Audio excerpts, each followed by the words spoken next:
Bom dia, disciplina de Sociologia Jurídica, né? Turma do curso de Direito.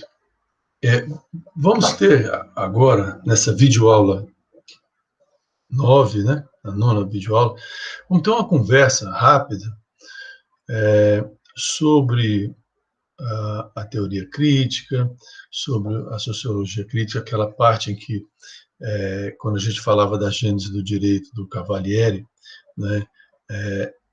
E aí nós tivemos as várias escolas, dentre elas a positivista, a sociológica, e vimos a crítica. E a crítica fazia referência às contribuições de Karl Marx e Friedrich Engels, né, com aquilo que ficou conhecido como o marxismo. Para alguns autores, essa discussão começa antes, porque até cronologicamente, Marx, do século XIX, e o Engels também, e o socialismo científico, né, e a obra a partir da qual essa teoria foi elaborada, né, o Capital, que é de 1867, o próprio Manifesto Comunista, que é de 1848, que são anteriores às contribuições tanto de Durkheim quanto de Max Weber.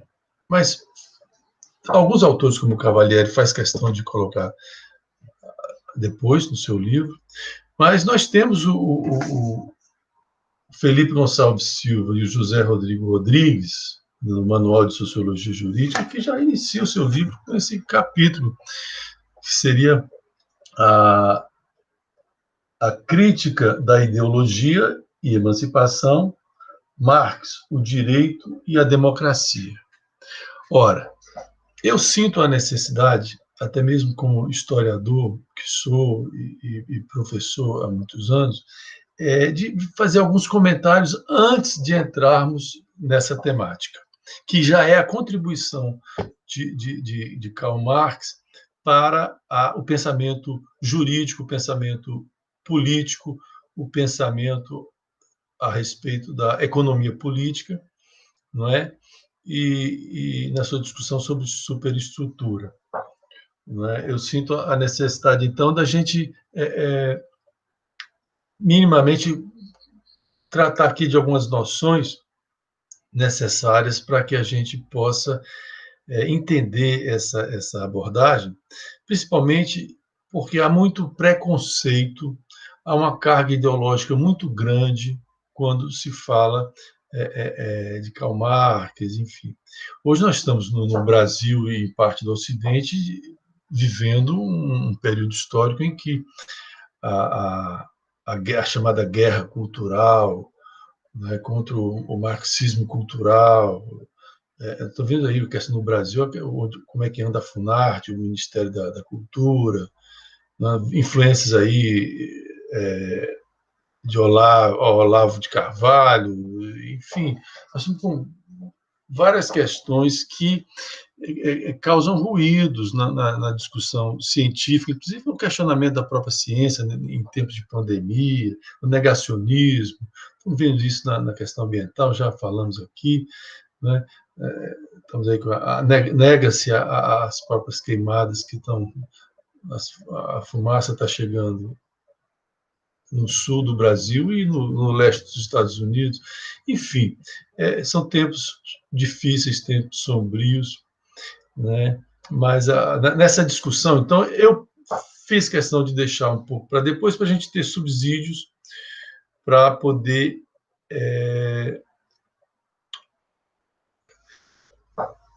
discutir melhor, né? Ter um repertório melhor para poder fazer essa discussão. Então, eu gostaria de levantar rapidamente aqui.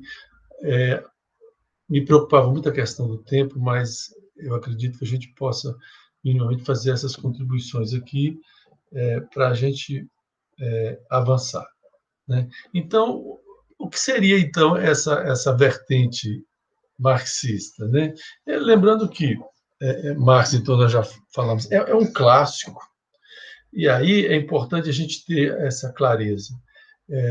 Einstein, Freud, né? o Weber, Hegel, Durkheim, que são clássicos, como vários outros, são referências, e que, embora possam estar superados em alguns aspectos, e isso faz parte da história, né, das ideias, da história social das ideias, do desenvolvimento do pensamento humano e da ciência. Mas em ciências humanas, ninguém pode jogar fora tudo que eles produziram e contribuíram. Isso pode acrescentar. É como um tijolo na parede, na Another Break in the Wall, em que você pode aumentar essa construção, né, a partir daquilo ali, mas nunca ignorar. Então, são contribuições que não são ignoradas, independente, inclusive, da ideologia. Nem que seja para combatê-la, etc., mas ela está presente porque são contribuições, né? Que seja para a física quântica, que seja na psicanálise, que seja enfim, em todas as áreas do conhecimento, né? Na sociologia, no próprio direito. Então, é importante a gente já de cara dizer que nós estamos tratando de um clássico, independente da gente ter adesão ou não. Agora, no momento em que a gente vai ler, fazer a intersubjetividade com qualquer autor e em qualquer debate científico e civilizado, né? Então, existe o momento da escuta. E o momento da escuta é esse em que, no caso da leitura, a gente, e no caso aqui de uma explanação, a gente assume o ponto de vista do interlocutor, não é? No sentido de acompanhá-lo. Então, até quando a gente, em filosofia, em vários estudos, a gente percebe que quando a gente está estudando ou mesmo quando alguém está expondo, naquele momento é como se a gente estivesse aderindo àquela ideia, para depois ela ser desconstruída mais adiante. Então, é uma experiência muito enriquecedora para o desenvolvimento intelectual isso, né? Que é essas construções e desconstruções num processo, vamos dizer, aproveitando aqui de Hegel e dos pré-socráticos e do próprio Marx, um processo dialético, né? Em espiral dialética, né? Em tese, antítese, síntese. Quando vai fechando o círculo, é um degrau acima, então vira uma espiral, né? Então, a gente sabe, então, que Marx está situado no século XIX, entre 1818 e 83, e Engels entre 1820 e 95, enquanto que Weber e Durkheim já avançam para o século XX, né? Mas vamos aqui à contribuição, que inclusive esses autores, Durkheim e Weber, tiveram condições de beber, e todos eles beberam em Auguste Comte e tudo mais. Então, nós estamos no período do século XIX, em que a ciência, né, e o cientificismo está em voga e materializado na revolução tecnológica da maquinofatura, da revolução industrial, né? Já fizemos esse paralelo, esses momentos de rupturas, né, de revoluções tecnológicas na vida humana. Então, é interessante porque é situado no campo da sociologia crítica e nessa discussão, porque Marx faz a crítica, né, daquilo que vinha anteriormente e mesmo aproveitando parte do que vinha anteriormente, né? Então, ele critica Hegel pelo seu idealismo, pelo abstracionismo, né, mas adota dele o pensamento dialético, que é esse da relação da parte com o todo, do todo com a parte, da tese, da antítese, da síntese, né, do movimento, de como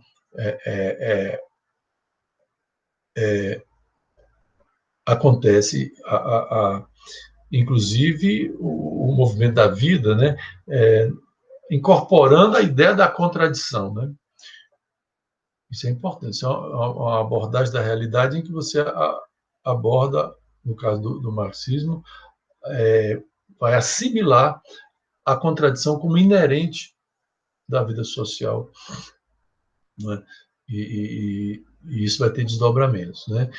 Ao mesmo tempo, se a economia tinha se tornado uma ciência, também, e Adam Smith vai ser o pai considerado o pai da economia enquanto ciência e o pai do liberalismo, né, a partir das influências da época, né, que é essa que a gente sabe das forças da natureza, né, da concepção de ciência, de encontrar as leis de funcionamento.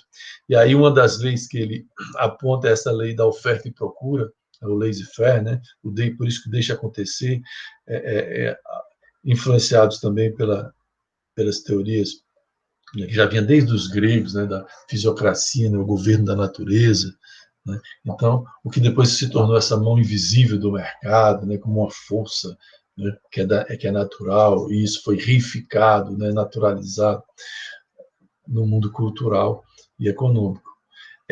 Então, Adam Smith, quando escreve A Riqueza das Nações, ele vai esclarecer toda essa discussão da econômica, não é? Mas vai aderir a essa teoria que Kesnay vai desenvolver como fisiocracia, né? Que é esse governo, né? que em síntese, se materializa na discussão em que a gente tem, a partir da Revolução Industrial, da ascensão da burguesia, da consolidação do capitalismo, entre a burguesia e a aristocracia agrária, né, rural, do antigo regime. E aí você tem, se para uns é o governo da natureza e a terra, o planeta Terra e a terra agricultável seria, então, a fonte da riqueza, porque é nela que germina os grãos, os alimentos que viram mercadoria. Ora, estaria a prova maior, né, da terra como essa fonte única e original de toda a riqueza, né? Porque é dela que sai o minério, o ferro, tudo que vai ser, né, virar mercadoria, né? Mas a gente sabe também que esse pensamento vai ser depois,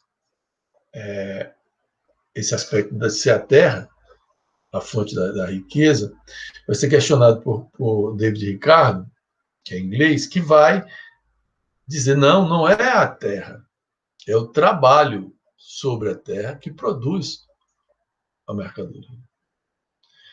E essa é aí Marx fica com essa contribuição do valor do trabalho, que é o trabalho que agrega valor, que transforma a natureza, a terra, né? Mas que para os proprietários de terra era importante a terra como fonte de riqueza, porque era uma defesa de que os produtos agrícolas deveriam ter altos preços, né, serem valorizados, né? Então, essa discussão de terra ou trabalho, ela hoje em dia está posta de outra forma, mas é a mesma. Quando essa discussão hoje na pandemia se é a empresa ou é o trabalho que gera riqueza, né? E ficou demonstrado empiricamente, mais uma vez, que o banco sozinho não gera riqueza, que a empresa sozinha, sem o trabalho, não gera riqueza.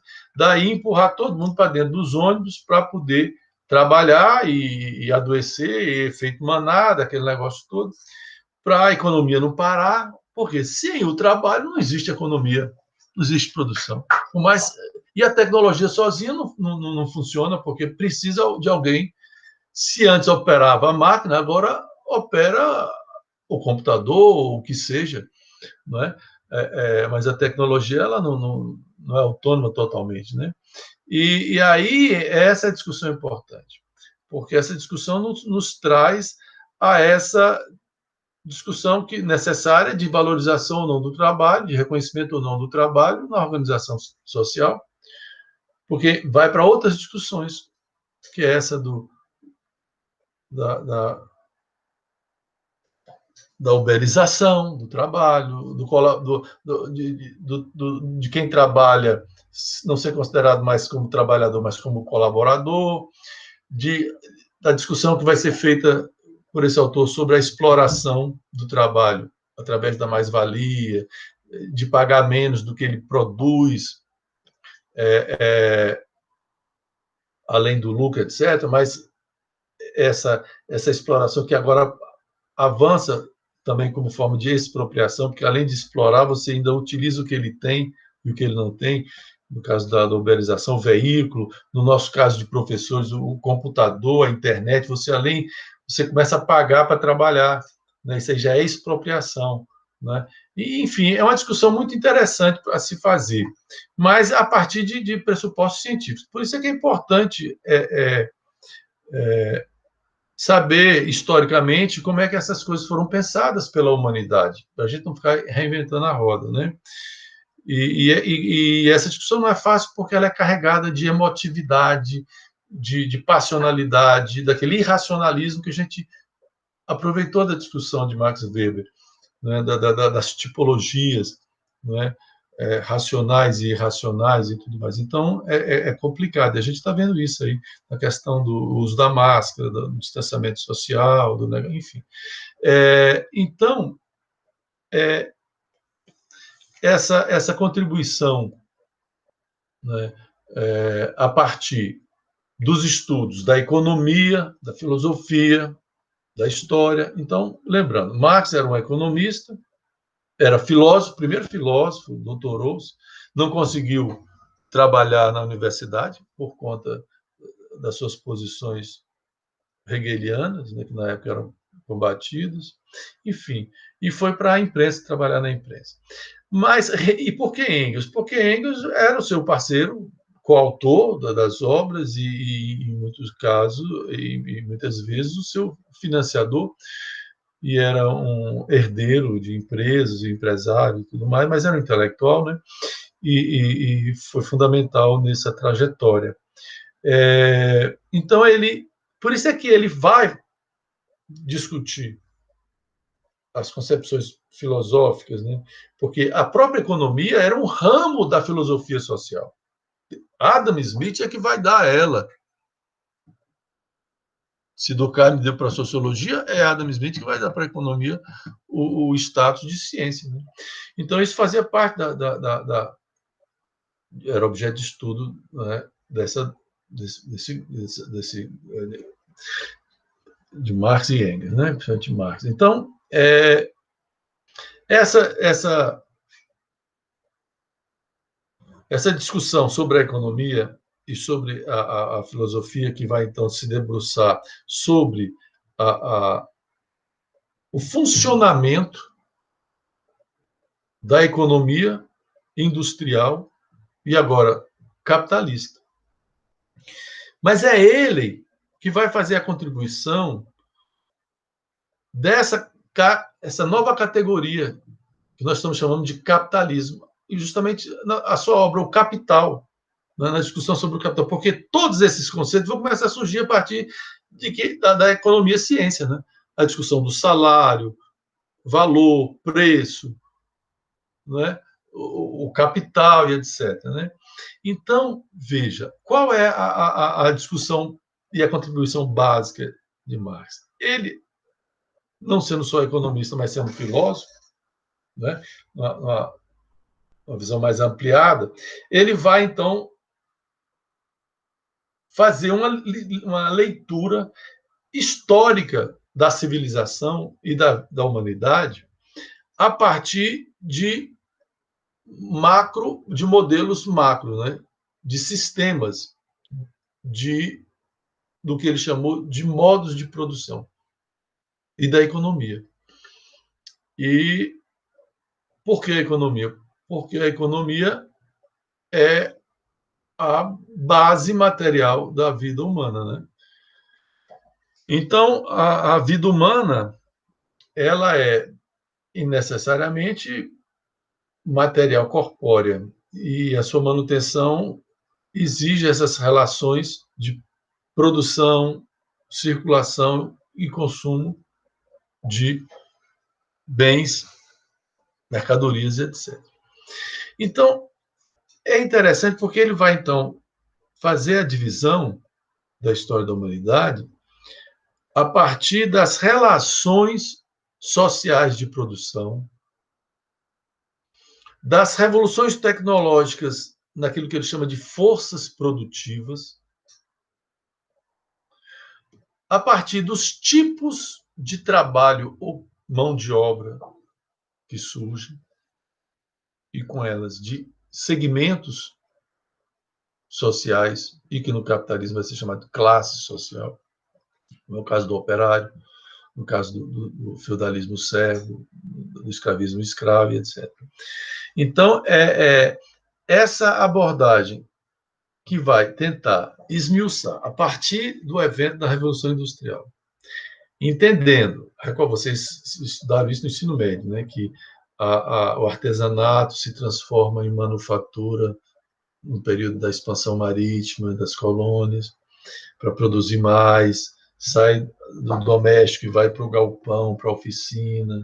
Se acontece a divisão social do trabalho na linha de produção, né, na linha de produção não, mas na produção, onde você tem a substituição daquele que sabe fazer tudo, que é o artesão, por aquele que só sabe fazer um pedaço, mas que tem o gerente ali, que sabe fazer tudo e que coordena as etapas do cortar o couro, do tratar do couro, do riscar o couro, do costurar o couro, do pôr o salado e virar um sapato, e essa pessoa ser substituída, e ela ter que cumprir um horário, e ela já não já encontrar lá a matéria-prima pronta. Então, por exemplo, você já tem a figura do dono da manufatura empregando trabalhadores para fazer as etapas da roupa, né, da indústria têxtil, da manufatura e tal.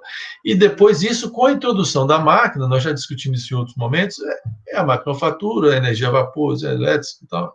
Então, o que acontece? Você tem uma hiperdivisão do trabalho.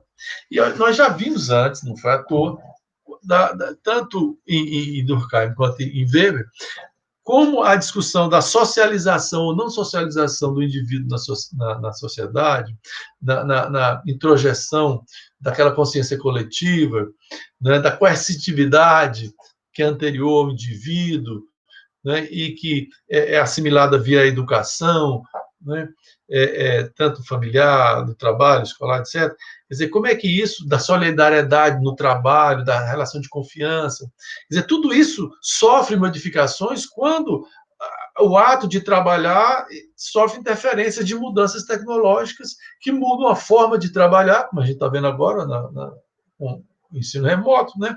E aí você tem novas relações de trabalho e, em alguns casos, dependendo do grau da revolução tecnológica, surge até um novo grupo social especializado, né, na nova atividade, como foi com os operários, como foi, enfim, como foi com a burguesia, com o renascimento do comércio, né? A partir das feiras e tal, que vem a partir de revoluções tecnológicas, da charrua, do arado de metal, do rodízio de solo, tudo é fim da Idade Média. Né? Então, essa relação entre a realidade material concreta, física, econômica, com a forma como a sociedade vai se organizar e vai ser gerida, a gestão da sociedade e a política, é que deu origem à economia política. Por isso que o texto do autor Rodrigues, que a gente vai ver sobre o direito, ele está tratando da contribuição de Marx nessa discussão da economia política, porque a economia política é quando ele vai discutir o direito, o que ele citou como superestrutura. Como esse direito, para ele, é nada mais do que a organização do resto de acordo com um modo de produção vigente. Seria uma consequência dessa organização e uma forma de reforçar essa organização e reproduzi-la. Então, essa a discussão. Mas antes de fazer isso, é que a gente está fazendo essa recordação aqui, um pouco dessas contribuições para situar a conversa. Então, para Marx, então, ele parte então da compreensão de que existe esse modo de produção que engloba tudo. Né? O tipo de propriedade, o tipo de mão de obra, o tipo de tecnologia, o tipo de relações sociais na produção, a organização da sociedade e as suas hierarquias, os proprietários e os não proprietários, os intermediários, e também a cultura, enquanto tipo de de religião, de direito, de leis, né? E a política, a gestão dessa sociedade, dessa economia, e a produção via formas e sistemas de governo, regimes de governo, da normatização de tudo isso. Então, essa visão sistêmica que, sinonimamente, seria modo de produção. O modo de produção, o sinônimo dele é sistema. Por isso é que é sistema capitalista, sistema feudal, né? Sistema socialista, etc. Certo? Então, então, o modo de produção seria, em linhas gerais, como um conceito básico, seria o quê? A maneira como os homens se organizam, se relacionam entre si e com a natureza, né? Entre si, as relações sociais de produção, e com a natureza, transformando a natureza, daí o conceito de trabalho lá atrás, trabalho, aquilo que é a transformação da natureza, e que produz cultura, né? Em forma de conhecimento e de produto. Então, e que o transforma, então o modo de produção seria o modo, a maneira como um grupo social, uma sociedade se relaciona internamente entre si, né? E com a natureza, né? Para garantir sua existência. Então, é a relação entre si com a natureza, e sendo transformado por ela, para a sobrevivência. E isso através do trabalho e de toda a consequência disso. Produção cultural, né? Vida política, vida social, atividade econômica, enfim. Então, a partir desse conceito básico do que é modo de produção, então, esse modo é o sistema como ele está organizado. E um sistema, se você mexe numa parte, você mexe em todas as outras. Ele é uma estrutura integrada, né? E essa análise, quando vai se analisar um modo de produção, ele teria uma divisão em infraestrutura, estrutura e superestrutura. E a economia seria a forma proeminente nesse momento do século XIX, em que a ciência está nascendo, em que as ciências físicas e da natureza são as que fornecem mais recursos de raciocínio, né? Então, a economia é a base para a vida social. Então, a economia, você não vê ela, porque você vê o que é a estrutura, você vê o prédio, mas você não vê o alicerce. Você não vê a raiz da árvore. Então, a infraestrutura seria aquilo que está debaixo da terra, aquilo que sustenta o resto. Você vê a estrutura, você vê a sociedade, se é cidade, se é rural, né? Você vê a sociedade. Gente mais bem vestida, mais mal vestida, com fome, sem fome. Aí você tem aquele que está no telhado, né? No sótão, está acima, que é a forma de pensar, que é a cultura, que é a técnica, que é as crenças, que são as crenças, que é a religião, que é o direito, que são as leis, embora, né, que é a ciência, a arte, enfim, sobre a estrutura. Então ele faz essa divisão também na sua análise. E a humanidade, na periodização dele, seria dividida, não dentro daquela visão, e até a gente explica por quê, de Revolução Industrial Francesa, queda de Roma, isso aí seria só aspecto político. A humanidade, ela se transforma, né? Ela caminha a partir desses modos e sistemas que vão se transformando, dando origem a novos, não é? Nessa caminhada. E, às vezes, convivendo em regiões diferentes, modos de produção diferentes, sistemas diferentes. Então, a história da humanidade seria uma sequência de modo de produção. E esse modo de produção, ele se transforma pelas suas contradições internas, por isso da dialética. Então, é materialismo, porque parte dessa visão concreta, e é dialético. porque incorpora a contradição como inerente, tanto da ideia de vida biológica, etc., né, como econômica, como tudo, social e tudo. E vai demonstrar isso. Não é à toa que a sua obra, O Capital, são 2 volumes, né?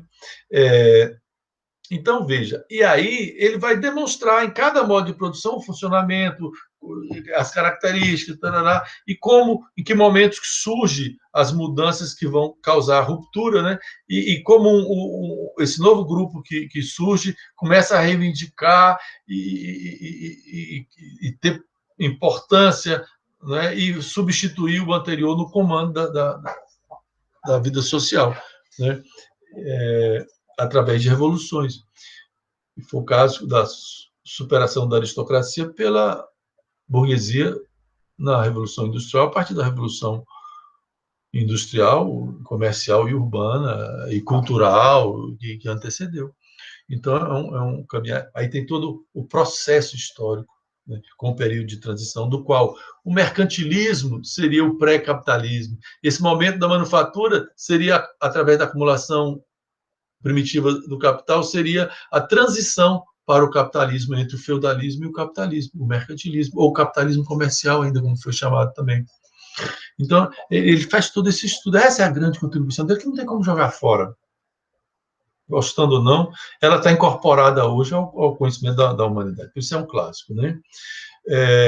Então, a gente teria, primeiro, a comunidade primitiva, que ele também chamou de comunismo primitivo. Aí tem que lembrar que no século XVIII, XVII, você já tem um pessoal discutindo, você já tem Rousseau, você já tem todo o pessoal do iluminismo, você já tem toda a contribuição dessa discussão do bom selvagem, enfim, da relação Estado e o indivíduo. Então isso é da época, né? Então, a comunidade primitiva seria a sociedade simples, ou seja, aquela que a gente identifica como a aldeia, seriam os nossos índios, a aldeia, né? Não são ainda, pelo menos que vivem da agricultura, né? Então, seria a sociedade que nós chamamos do Neolítico, da pedra polida já, e não apenas da pedra lascada. Né? Não são os bandos, caçadores e coletores. Mas o modo de... Quando se tem um sistema é esse, em que você tem uma revolução tecnológica, que é a agricultura, depois da do fogo, tal. E aí isso gera produção de alimentos e passa a ter colheita além de coleta, passa a ter criação ou pastoreio, como queiram chamar, ou pecuária, no lugar de só caça. Então você pode ter caça, pesca, tudo isso ainda, mas você agora produz alimento. E aí você pode fixar moradia, você pode construir habitações, você dá origem à aldeia. E esse lugar de ficar parado, que você precisa defender, que você precisa e que permite tempo ocioso para você produzir artesanato, sujo artesanato, né? As armas e tudo mais também, e a aldeia. Então, aí já você tem um comunismo primitivo, ou comunidade primitiva, que é a pré-história. Né? Que quando chega ao ponto dessas aldeias se fundirem em guerras e outras formas de conquista, anexações, uniões e virar cidades, aí você já tem a complexidade que gera a figura do governo, da divisão social do trabalho e não mais natural do trabalho, como nós já discutimos anteriormente. Então, aí já é o modo de produção asiático ou tributário, que é o caso do Egito, da Mesopotâmia, dos Incas, Maias e Astecas na América pré-colombiana, onde a figura do governante é divina, porque é a forma de obter a obediência. Né? Então, se desobedecer o faraó, o Nilo não vai encher, porque não chove no Nilo, e ele ainda enche uma vez por ano. Então, essas coisas que vocês já estudaram. Então, e você tem isso no Oriente e na América pré-colombiana, mas nós vamos ter depois em Grécia e Roma, já numa situação geográfica diferente na Grécia, que permite surgir a figura dos proprietários, a partir do comércio, porque a Fenícia também era comercial, a Grécia, a partir da sua geografia, você tem, através da atividade econômica, do materialismo, você tem uma organização das cidades-estados, e não na beira do rio, não são civilizações hidráulicas, e da expansão marítima, comercial, que é o negócio todo, do comércio marítimo, você tem as cidades-estados com as suas leis, o seu governo, e aí você tem o governo dos proprietários, que vai evoluir de monarquia para democracia, né, aristocracia, monarquia e depois democracia em Atenas, né? E depois isso em Roma. Aí esse sistema, que depois vai ser absorvido por Roma, ele gera uma mão de obra escrava de prisioneiros de guerra, né? E aí é um modo de produção escravista. É diferente do mercantilismo nosso, que nós tivemos escravidão no Brasil, mas essa escravidão está dentro de um outro contexto, de outro sistema, que é para produção de mercadoria para comércio. Aqui não, para externo. Aqui é outra realidade, é um sistema escravista, que não vamos aprofundar muito nessa discussão, isso aí em aula de história vocês veem bastante isso.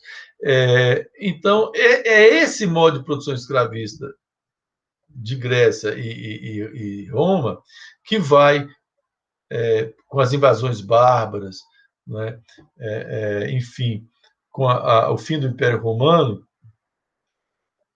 se ruralizar e se reorganizar em outro tipo de economia e de sistema que vai ser o feudal, onde não vai ser mais o comércio importante, onde não vai ser a discussão, a palavra, o argumento na ágora, no início, na origem da democracia, para decidir se entra ou sai da guerra ou qualquer outra coisa, né? Vai se absorver toda a contribuição romana que centralizou o cristianismo, né, no catolicismo, e nós vamos ter uma outra organização diferente da anterior, mas que nasceu dentro do esfacelamento do modo de produção escravista em função de questões políticas, expansionistas, enfim, uma bela história. Por isso é que uma ciência maravilhosa, encantadora. E aí, o que todo mundo já sabe tranquilamente, que o feudalismo, 1000 anos de feudalismo no Ocidente, na Europa Ocidental, enquanto a outra metade do Império Romano era o Império Bizantino e manteve comércio e tudo mais, esse feudalismo ele vai chegar um momento em que vai produzir excedentes comercializados. A partir de mudanças tecnológicas, como a gente já falou, da charrua, do arado de ponta de ferro, de colocar, de usar não no pescoço, mas na anca do animal para puxar a tração animal, né? Permitiu que o cavalo pudesse ser usado na aragem, o rodízio de solo, o excedente agrícola vai e junto com os cruzadas, que já é no campo religioso e político, vai gerar o ressurgimento das feiras, as rotas comerciais, que vai desenvolver o comércio, gerando o surgimento dos burgos, das cidades medievais e dos burgueses, que vão lidar com esse... que antes era só vilões, senhores feudais e servos. Então, e a mão de obra servil, a mão de obra escrava, e na servidão coletiva lá do Egito, era o quê? Servidão coletiva. A aldeia é levada a produzir e entregar os seus grãos, né? Em troca da defesa, enfim, em troca dos canais de irrigação, enfim, é belíssimo. Mas o que é interessante é que essa compreensão sistêmica e dessa sucessão de sistemas é que é a contribuição desse materialismo histórico e dialético, que depois foi chamado de marxismo para adjetivá-lo como daquele indivíduo, Marx, né? Mas essa forma de abordagem, né? Materialismo histórico e dialético, né? Então, depois tem a passagem desse para o capitalismo, nós já falamos que é o pré-capitalismo, que é o mercantilismo, com o sistema colonial, novamente a escravidão, a monocultura, o latifúndio, né? Mais essa mão de obra escrava, o pacto colonial, e tudo isso que vai ir com um governo metropolitano absoluto, que concede os monopólios, que concede o exclusivismo, e que vai ser derrubado tanto o absolutismo político quanto o mercantilismo econômico pela Revolução Francesa, independência dos Estados Unidos, o chamado antigo regime vai ser derrubado, então, né, que é o mercantilismo e o absolutismo, e a consolidação ali do capitalismo e dessa nova classe no poder. Ela não era nova na história, mas no poder vai ser, que é a burguesia. Né? Inicialmente industrial, depois tinha sido comercial, industrial e depois financeira. Né? E aí é esse capitalismo nascente que vai ser analisado cientificamente pelos olhos desses indivíduos que estão no século XIX querendo entender e explicar a realidade. E vão desvelar, fazer a crítica daquilo que está encoberto. Né? E vão, depois de fazer a desconstrução, vão propor no lugar, a partir de coisas que já existiam, uma proposta. O socialismo já era proposto bem antes, né? Já existia o socialismo utópico, né? Que vai ser chamado por eles de utópico, porque não é científico, porque não propõe mecanismos concretos, empíricos de chegada. Né? E aí vão propor a solução dos problemas que então são absurdos para a época, como não existia leis trabalhistas, não existia segurança, não existia nada a vida urbana muito trabalho infantil, tudo aquilo que vocês conhecem como início do capitalismo, miséria, etc. A solução seria então o socialismo, né? Um socialismo científico, por isso que o socialismo científico virou sinônimo de marxismo, né? E que esse socialismo científico teria etapas, aí já entrou no campo da projeção. Né? Uma etapa seria, porque aí vai apontar os males, que vinha desde uma discussão anterior da questão da propriedade. E a propriedade aqui não é a propriedade da casa, a propriedade do carro, não, a propriedade que se fala é a propriedade dos meios de produção. Porque meios de produção também é uma categoria conceitual desse momento da economia política, que é modo de produção, forças produtivas, meios de produção. Meio de produção é aquilo que gera riqueza, né? Quando incidido o trabalho nele. Essa força que transforma a natureza, ou aquilo que gera riqueza, que é também uma das fontes de riqueza, sofre a atuação humana, que é o trabalho. Então, a empresa é um meio de produção. A terra é meio de produção, porque nela incide o trabalho e ela produz. Então, aí ele é um capital imóvel, e a mão de obra é um capital móvel. Né? Então, é um tipo de capital. Então, o socialismo científico ele prega a socialização dos meios de produção. Aí também é outra discussão de como é que é feita essa socialização, etc, etc. Aí a figura do Estado, o papel do Estado, está comendo no direito, o papel do Estado ou não o papel do Estado. E aí, por isso aqui, a contribuição da sociologia crítica lá no Cavalieri chamava a atenção era que tinha uma importância do Estado no direito, dessa visão marxista. Né? Porque tem também na economia e na política, na cultura. Então, veja, essa discussão desembocava num projeto, então, de superação. Esse modo de produção, um dia ele vai ser superado, como ele superou o feudalismo superou o escravismo. E aí, como a visão científica ela é positivista, e o marxismo é também positivista, tal como a sociologia durkheimiana foi também, e o direito, em muitas situações, ainda é positivista, cria-se um determinismo, um automatismo, aquela coisa da lei e da natureza. Assim, então, vai gerar exatamente daquele jeito. Então, tal como foi superar um modo de produção supera o outro, então esse também vai ser superado. E quem é a nova classe que surge, que já existia de alguma forma como massa, mas que a burguesia se desplugou dela e foi sozinha para o poder, usou na Revolução Francesa e assumiu o poder sozinho. na independência dos Estados Unidos também, etc. Então, esse seria o operariado, que é uma classe que não existia, porque não existia máquina para ser operada, antes existia o servo, que é o assalariado. A forma de mão de obra é assalariamento. E a camada seria o operariado. Por isso, a organização do operariado, né, tomando consciência da sua importância enquanto valor, porque a gente sabe que o operariado ele está dentro da noção de proletário, ou seja, de não proprietário dos meios de produção.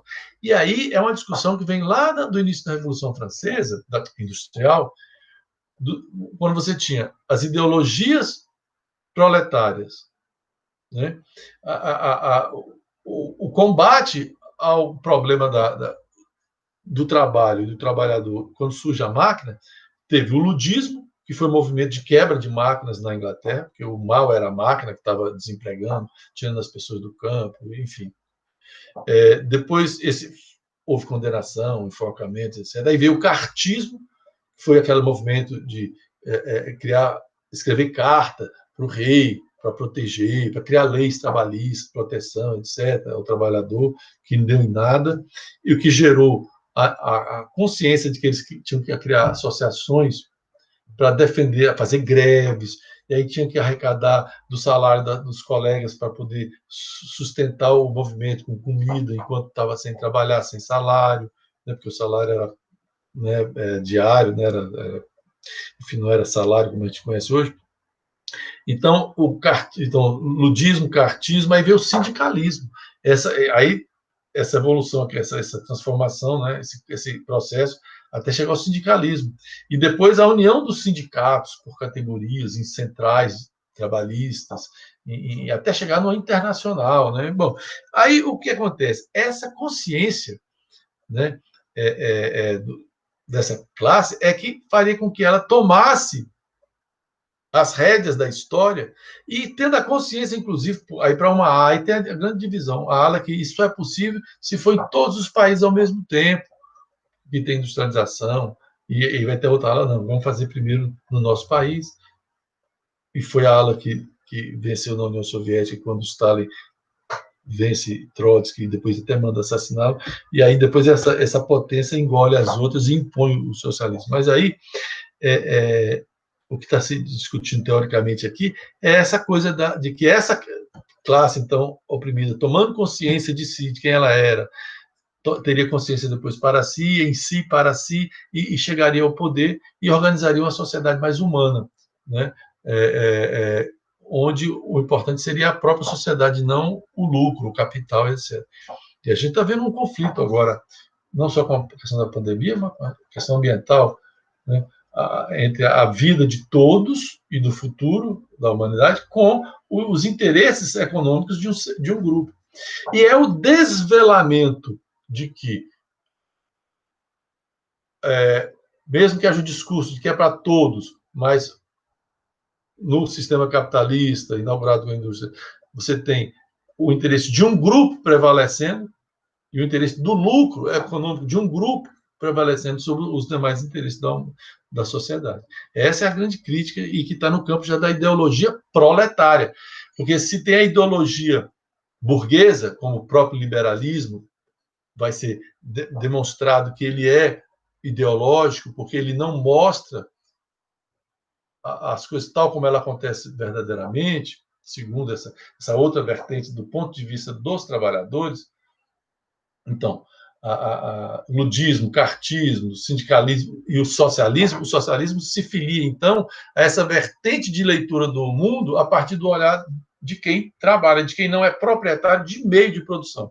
Não é de casa, de apartamento, de casa em praia, né? Não é de coisas que geram riqueza, né? Quando aliadas ao trabalho. Então, é essa visão que vai gerar essa crítica, né?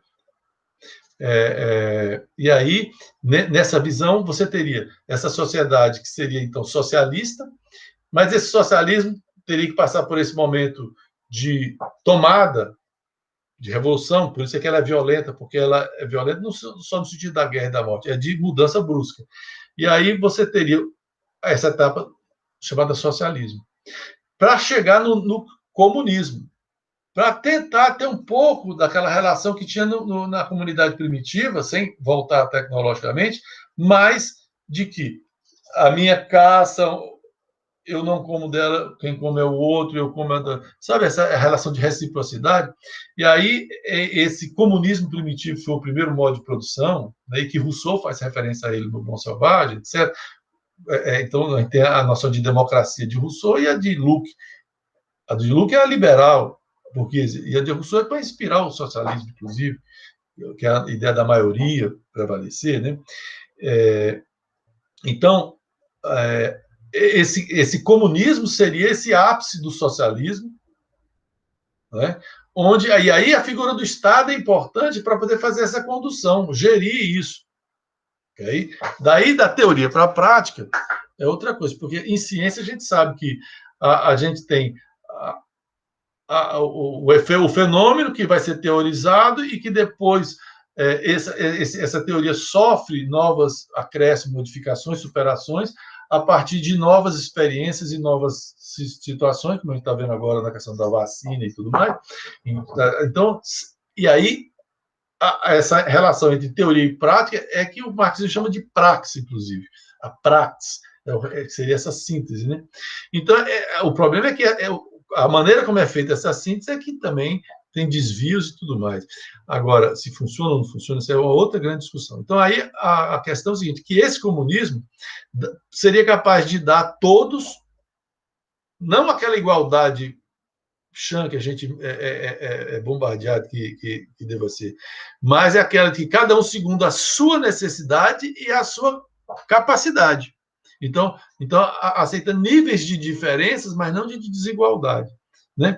Então, se a pessoa tem interesse em ser artista, vai ser artista, de acordo com que ela tenha vocação para desenvolver suas potencialidades, e ainda podendo, inclusive, teoricamente, transitar, trocar de função social na relação do trabalho, naquela integração. Né? Quer dizer, por isso é que vai para um campo muito abstrato, né? Muito utópico, né? Não de inalcançável, mas ainda de que não existe isso ainda, né? Em busca dessa felicidade, né? Humana e social. Então, e aí não para aí. Chegaria a um ponto em que a própria figura do Estado não seria mais necessária, porque essa sociedade seria organizada, auto-organizada, no nível de consciência, né, através de suas associações, do que seja das suas corporações, depois é a noção do cooperativismo, etc., que ela seria autogerida. Então, a gente não teria mais esse formato burguês dessa democracia representativa, que você elege os que vão te representar. Não, seria autogestionária. Então, por isso é que o anarquismo seria a etapa final, superior, em que é o não Estado, mas não é bagunça. Né? Então, em linhas gerais, seria isso.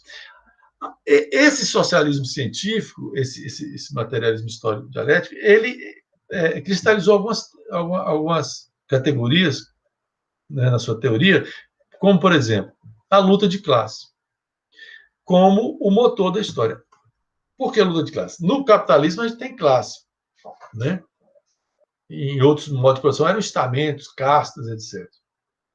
Classe seria, a partir da função social, da hierarquização social, seria essa coisa de que é justamente assumir a contradição do interesse diferente do proprietário do meio de produção e daquele que vende a sua força de trabalho, que nesse sistema é uma mercadoria, que também está sujeita a essa oferta e procura. E aí, o que acontece? Os interesses desses segmentos são diferentes, porque um quer ganhar mais, o outro quer pagar menos, e o sistema propicia, que aí é a crítica ao liberalismo de Adam Smith, que foi feito, que é o quê? Porque esse sistema ele cria um exército industrial de reserva, de desempregados, para sempre estar pressionando, nessa oferta e procura, os salários para baixo. O que favoreceria nessa concorrência entre empresas e entre sociedades, etc., etc. Ou seja, novamente, esse econômico sendo a prioridade. Né? independente da qualidade de vida desse grupo, né, majoritário de trabalhadores, né, em todos os níveis, dos proletários, porque aí você tem todas as atividades intermediárias entre a produção industrial, se na época do surgimento do capitalismo era a indústria, depois ela se modifica, né? E mantém, mas tem outros. Então, justamente a crítica e o desvelamento está aí. Existe uma produção de uma situação concreta material de pessoas desempregadas que pressionam para baixo, né? Até chegar nesse nível aí da uberização que a gente está vendo. Né? Então, veja, do autoempreendedorismo, e você é responsável e culpado, que é como se não estivesse dentro do sistema, como se não houvesse essa coercividade anterior e exterior. Né? Então, primeira coisa, a história ela é movida materialmente e economicamente pela luta por essas relações sociais de produção e esses interesses contrários, e é isso que faz esse motor, inclusive a mudança de um modo de produção para o outro. Né? Então, por isso é que é materialismo histórico com ênfase na economia, e por isso é que é dialético, né? Porque aceita a contradição de que nesse momento essa classe é a afirmação, a outra é a antítese, e que nós teremos uma síntese, isso na cultura, isso em tudo, certo? Ou seja, um sistema sempre traz em si os germes da sua destruição, né? Como a vida traz em si o germe da morte, né? Como a semente tem que morrer para germinar, na poesia, né? Zen e de Gilberto Gil tem isso na Drão, né? A mais-valia seria o quê? Seria um outro conceito. Mais-valia seria o sobretrabalho.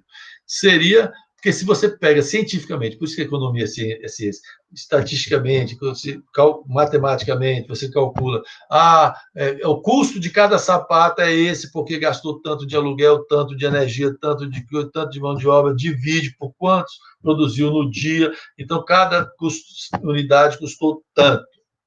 Né? E aí você calcula até quanto você custou a mão de obra. Agora, o que você vai pagar da mão de obra sempre é pago menos. Porque você pode tirar de várias, você pode comprar em grande quantidade de matéria-prima para poder sair mais barato, isso aqui. Mas a mão de obra, ela é mantida naquele nível mínimo da pessoa ficar viva no dia seguinte para estar de novo trabalhando. E quando não tinha lei trabalhista, e aí morria novo, sem condição de ir no médico, tarará, porque do exército, no estado de reserva, substituía ele para outro lugar. O serviço na fábrica e o serviço na indústria, etc., é apertar um parafuso, são coisas que não exigem o conhecimento grande. No máximo, agora é aprender a ler e escrever para apertar botão, né? Coisa e tal. Por isso é que a educação, quando é para o pobre, ela é de qualquer jeito, né? E a tentativa da educação pública seria para minorar isso, né? Enfim, mas é outra discussão. Então, veja, existe essa exploração, essa foi a grande descoberta que acendeu a coisa da consciência do trabalho, a exigência de leis de salário mínimo, de parará, essa luta toda que a gente veio agora desmontando, né? E agora a gente tem dois personagens no só, né? Um ameaça tirar tudo e o outro diz que não vai tirar, e aí, né, dá para jogar de todo jeito aí na questão da mídia, né, sociais, dá uma boa discussão. Então, veja. E a outra teoria é da revolução, né? Que não existe essa mudança pacificamente, evolutivamente, tranquilo, não, porque ela é dolorosa, ela é uma ruptura, não é? E também uma conclusão de que não é. Olha que interessante na questão do materialismo histórico. Não é uma consciência social, não é o direito, não é só a religião. Não é. A gente viu em Weber a importância do protestantismo para o capitalismo. Né? Mas aqui, ele tá justamente para combater essa grande conclusão, que foi a seguinte, que foi anterior àquela outra, que a gente chamou aqui de determinismo econômico, né? Que foi ampliada por Weber. Tá? Mas inicialmente era o combate ao abstracionismo idealista de que a coisa não era pelas questões materiais e econômicas, dizendo o seguinte, que a consciência social, a gente não falou de consciência coletiva, que é a expectativa social que o indivíduo, quando nasce, encontra, que ele tem que se adequar ou não, né? Daí a questão da anomia e tal. Então, essa consciência social, com tudo aquilo que a gente aprende na família, na escola, etc., ela não é ela que determina a minha existência. Porque ela é determinada, entendeu? Pela existência material. É a existência social, é a classe social que você pertence. É essa condição socioeconômica é que gera um tipo de consciência, às vezes falseada, inclusive, que é a ideologia, né? E não o contrário. Né? Então, existe numa sociedade em um modo de produção específico um tipo de ideologia hegemônica, que é um disfarce do que das desigualdades, das injustiças, onde naturaliza isso como da natureza ou de Deus, é a ideia da reificação nas instituições, no funcionamento das instituições, né? Enfim, essa consciência social ela seria produzida no dia a dia das relações sociais de produção, das relações econômicas, da produção econômica, e em cima da necessidade. Eu não faço o que eu quero, eu sou obrigado pela necessidade a me submeter a situações. E quando isso é generalizado como normal, não ter lei disso, não ter lei daquilo, não ter direito a isso, a aquilo outro, isso é internalizado pelo processo educativo de socialização das pessoas. Né? Essa reflexão, essa coisa aguda, né? Que foi a contribuição. Então, em 48, sim, em 1830 é fundado o Partido Comunista, em 1848, Marx e Friedrich Engels lançam um manifesto comunista, já com toda essa teoria da luta de classe, né, e que as forças de conservação são dessa classe que detém a hegemonia econômica e política. Por isso é que o movimento hoje é os conservadores. Estão assumindo isso. E a guerra cultural, não sei o quê. E os explorados seriam as forças de transformação. Neles seria, a partir do momento da consciência, etc. Porque só é possível transformação a partir dessa. Para claro, que aí depois teve vários desdobramentos de lá para cá, sobre o papel dos intelectuais, da classe média, etc. etc. Né? E aí, em 67, a grande obra, O Capital, né, que são 2 volumes gigantescos, né, maravilhosos, que vai destrinchar o funcionamento do capitalismo nos padrões dessa ciência da época, né? Analisando a acumulação primitiva de capital na época do mercantilismo, fazendo toda essa coisa dos modos de produção, né? Essa coisa da maquinofatura, do operariado, do exército industrial de reserva, né? As contradições, e essa coisa do socialismo como uma etapa para o comunismo, essa etapa transitória que seria da ditadura do proletariado, que depois, na prática, pelo caminho que foi tomado, virou uma ditadura que nem era do proletariado, né? Era de uma burocracia estatal, e nesse comunismo não haveria essa necessidade nem da ditadura, nem do governo, tal como a gente conhece, né? E no anarquismo, a superação pela autogestão. Então, em síntese, são essas as ideias gerais que nos permite agora entender a discussão que o autor, que já é um terceiro autor, que é a dupla, o Silva e o Rodrigues, né, no Manual de Sociologia Jurídica, e começa o seu livro nela, que é a crítica da ideologia e a emancipação. Marx, o direito e a democracia, que vai ser a nossa próxima videoaula, então. Essa não estava assim, planejada no sentido de... Mas eu senti necessidade da gente fazer esse preâmbulo aqui para a gente tirar alguma dúvida que houver enfim, a partir de anotações minhas de vários autores e das obras de Marx, etc., mas apenas como um preâmbulo, né? Não vou solicitar, inclusive, detalhes, muitas coisas que foram nessa conversa aqui, não, mas desse próximo capítulo, sim, vocês farão atividade de forma que está mais ligada ao direito. Aqui um preâmbulo histórico, né, sobre essa discussão que nós vamos iniciar agora. Ok? Então, até daqui a pouco.